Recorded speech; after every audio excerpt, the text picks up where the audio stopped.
呢部 MG4 Urban 咧定位咧係入門級年輕車款，頭燈咧就用上3個造型配 LED， 車尾燈咧就係貫穿式 LED 尾燈，左右兩側尾燈造型咧辨識度都幾高。車長4.39米，闊1.84米，高1.54米，軸距就係2750mm，受惠於 CTB 電池一體化技術，車籠嘅頭部、腿部都有好理想嘅伸展空間。加上 CTB 令到部車重心降低，車重比例亦都達到55:45，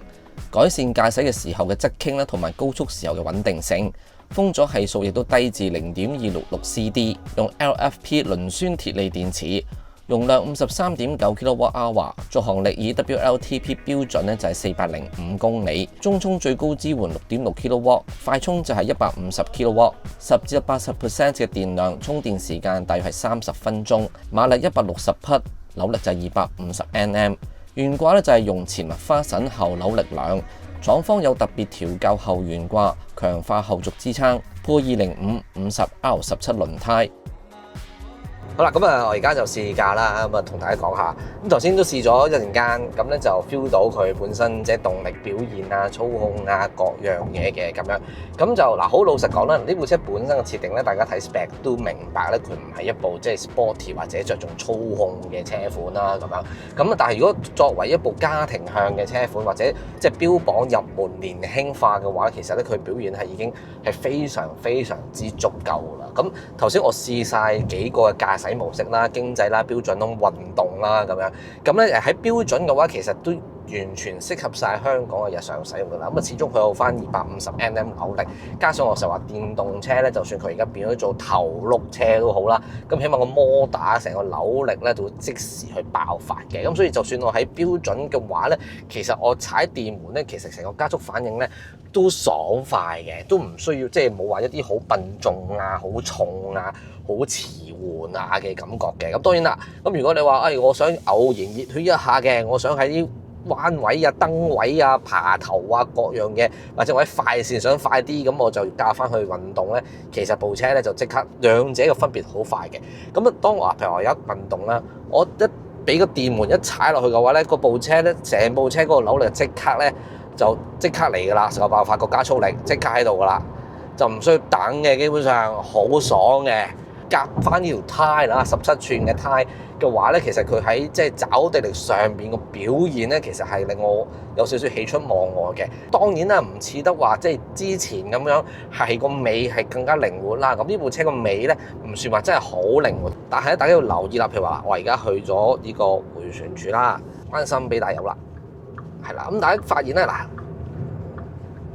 你就喺我哋試車嘅角度咧，就會發現咗其實個車尾咧嘅循跡性咧就冇之前咁理想嘅。咁但係佢好彩在於咩咧？因為佢始終個重心偏低嘅，呢個咧就係在於佢個底盤同埋個電池咧就做得好嘅問題啦。咁大家有睇資料嘅話，都會知道其實咧佢而家成部車嘅車重咧，因為佢個底盤同埋嗰個電池咧用咗細電池啦，令到個車身咧個重心都降低咗。所以咧頭先我喺彎心嗰個表現咧，其實你會發現呢個重心係好貼住個地面行走嘅。咁所以佢彌補到咧前麥花臣後扭力量咧嗰種嘅懸掛上面咧喺彎位上面咧表現冇咁理想嘅嗰種嘅缺點啦。嗱，其他嘢咧就譬如我哋嘅體位啦，咁譬如話前方大玻璃、兩邊嘅側鏡啦，各樣嘢其實係作為一個新手駕駛者或者家庭駕駛者嚟講咧，係唔需要有任何嘅擔心嘅。咁因為即係好容易上手嘅。頭先我一跳上車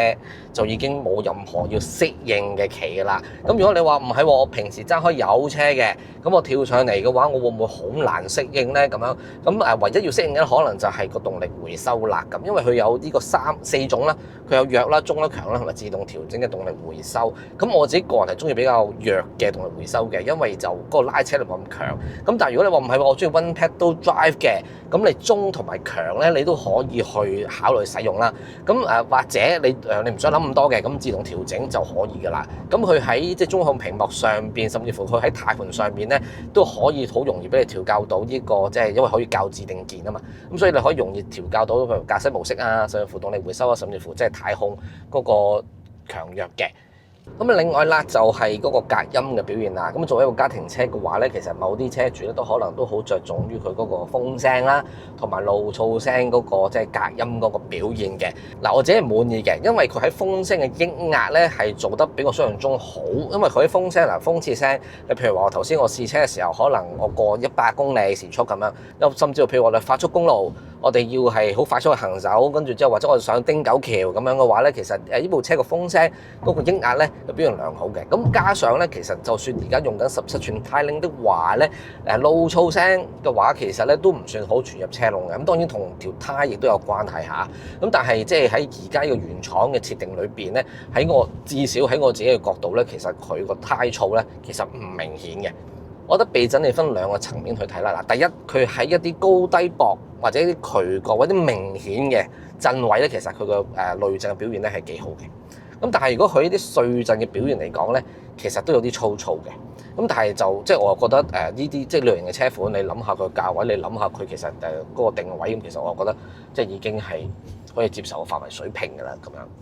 嗱，咁最尾就想同大家咧分享埋咧，我覺得佢部車嘅車架啦、降水啦、個扭力啦、嗰個表現啦咁啊。咁 MG 嘅車款其實我都睇住佢嘅進步嘅。其實因為即係我成日都話，而家好大部分嘅電動車咧，佢喺車架上面咧，其實佢嗰個即係可能一體化嘅車身嘅關係，咁啊嗰個車身個降水咧係明顯比以前好咗好多。咁所以頭先即係譬如我坐上嚟，我揸上手嘅話，咁你好明顯就會發覺本身呢部車嘅車架其實好堅固、好硬淨。甚至乎我喺即係無論我喺試車左右兩邊點樣去即係加速啊，或者去入彎啊表現啊，咁佢都好定嘅架車，都好穩陣嘅，咁啊俾咗一種好安心嘅一個即係車主感覺咯。由於係入門級嘅車款啦，內籠設計當然係以簡約為主，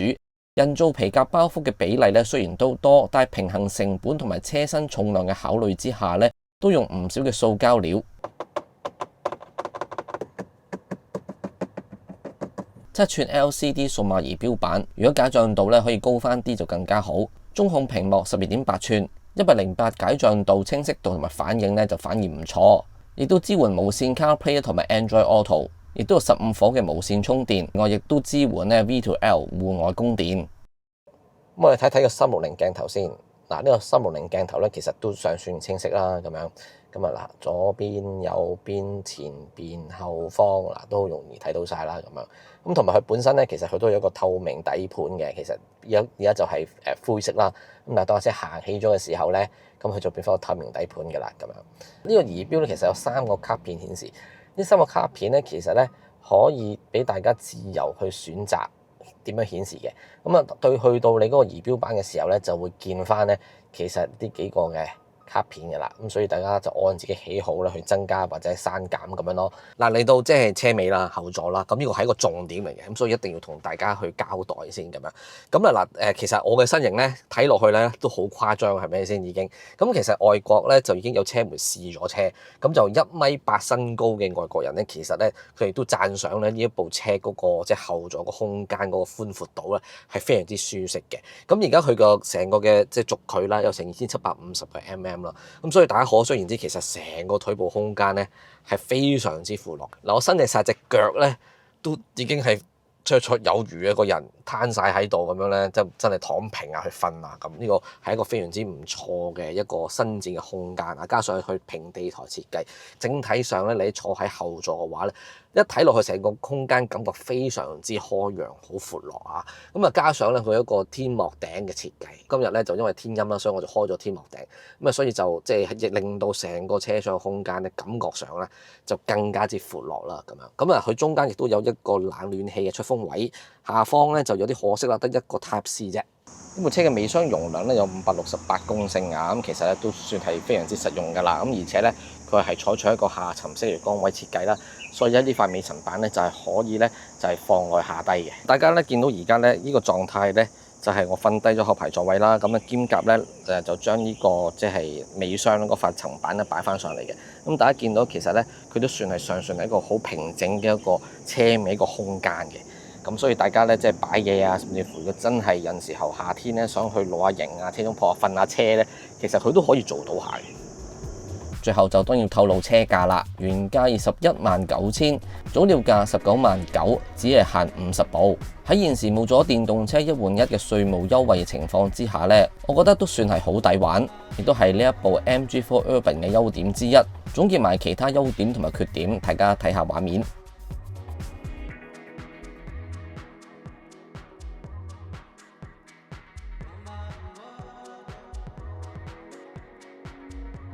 唔知大家對呢部車有啲咩睇法啦？不妨留言一齊討論。我哋下一條片再見。